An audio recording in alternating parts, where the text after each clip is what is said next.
Bonjour à toutes, bonjour à tous. Je vous retrouve aujourd'hui dans cette vidéo pour savoir quand est-ce que c'est le bon moment pour partir à la maternité.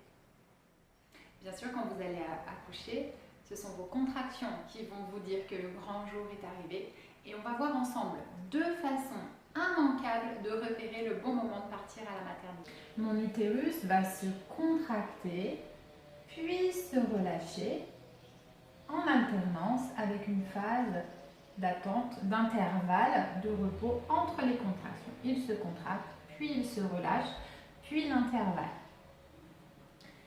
Pour savoir si c'est le moment de partir à la maternité, il faut que vos contractions soient intenses.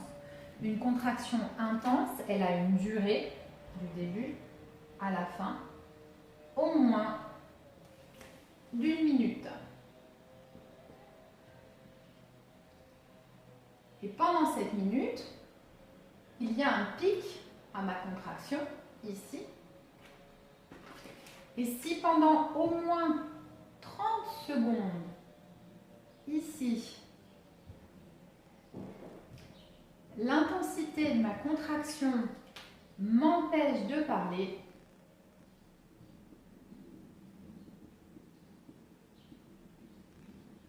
alors c'est le bon moment. Là, on peut parler de contraction intense. Et ça, je l'ai vécu quand j'accompagnais des femmes en maternité sur le point d'accoucher.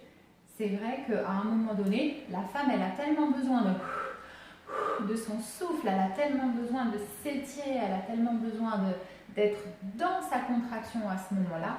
Une contraction intense, pendant au moins 30 secondes, ça m'empêche de parler.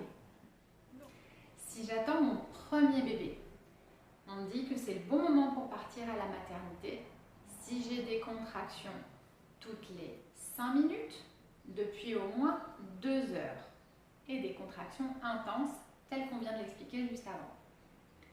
Si c'est mon deuxième bébé ou plus, on dit que c'est le bon moment de partir à la maternité si j'ai des contractions au moins toutes les 8 à 10 minutes depuis plus d'1 heure. Ok, jusque-là, j'avoue, rien de révolutionnaire. Ça, vous l'avez déjà entendu quelque part. Mais regardez bien ma vidéo jusqu'au bout et l'approche psychique, un outil encore plus puissant que le calcul des contractions, ça, vous l'avez jamais entendu avant. La première phase psychologiquement, quand une femme elle va se rendre compte qu'elle a des contractions de plus en plus régulières, que peut-être ça va être le jour pour elle d'accoucher, elle va d'abord penser à tout l'organisationnel, aux autres, à la valise, qui est-ce qui va garder l'aîné si vous avez déjà un enfant, tout le côté comme ça, organisation, se préparer. Ça c'est la première phase, on peut être en début du travail, mais c'est certainement pas le bon moment. Phase suivante, psychologiquement, quand les contractions vont devenir de plus intenses et plus rapprochées, une femme va avoir besoin d'intimité à ce moment-là. C'est là qu'elle va commencer à chercher une position qui l'aide à mieux gérer ses contractions, peut-être l'envie de prendre un bain, peut-être l'envie d'aller marcher. Mais elle va rechercher l'intimité, le calme, et donc c'est le meilleur moment à ce moment-là, surtout pour rester à la maison. Parce que dans l'étape suivante, une femme, elle va avoir deux options psychologiquement. Ça peut être un moment où elle va devenir très intuitive, très instinctive, où elle va même plus penser à tout ce qu'il y a autour. Elle va être tellement prise dans ses respirations, dans les mouvements de son corps, elle peut faire des bruits, accompagner les contractions, bouger dans des postures. Elle ne pensera même plus aux exercices de yoga, aux exercices avec le ballon qu'elle aura appris pendant les contractions.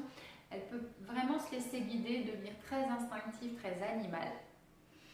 Ou alors, plan B, possibilité B à ce moment-là, psychologiquement, la femme d'un coup peut ressentir une anxiété et avoir un besoin d'être rassurée, un besoin de sécurité. Et là, ça va être le moment où elle va le sentir, elle est déjà en travail, elle a déjà ses contractions, elle va dire « je veux partir à la maternité, il faut qu'on parte maintenant ». Ou alors « je veux que tu appelles la sage-femme, je veux que tu appelles la doula ».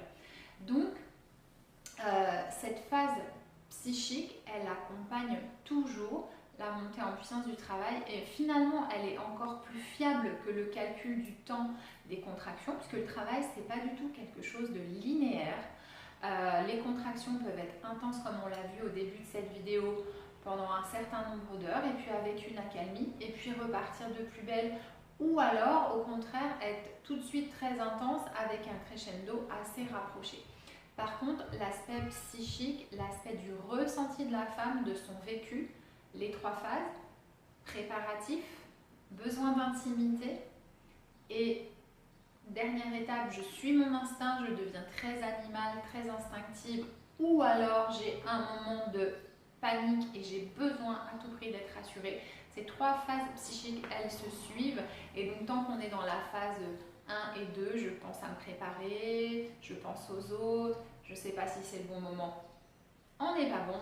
Phase numéro 2, j'ai besoin d'intimité, je veux prendre un bain, je veux me retrouver un petit peu toute seule dans ma chambre. On n'est toujours pas bon. Et la phase numéro 3, alors soit c'est la femme qui s'exprime, elle va le dire, ou alors la personne qui l'accompagne, si je suis moi son compagnon, sa compagne à côté d'elle, eh bien je vais le voir parce que je vais voir qu'elle part quelque part complètement dans ses contractions et dans son accouchement.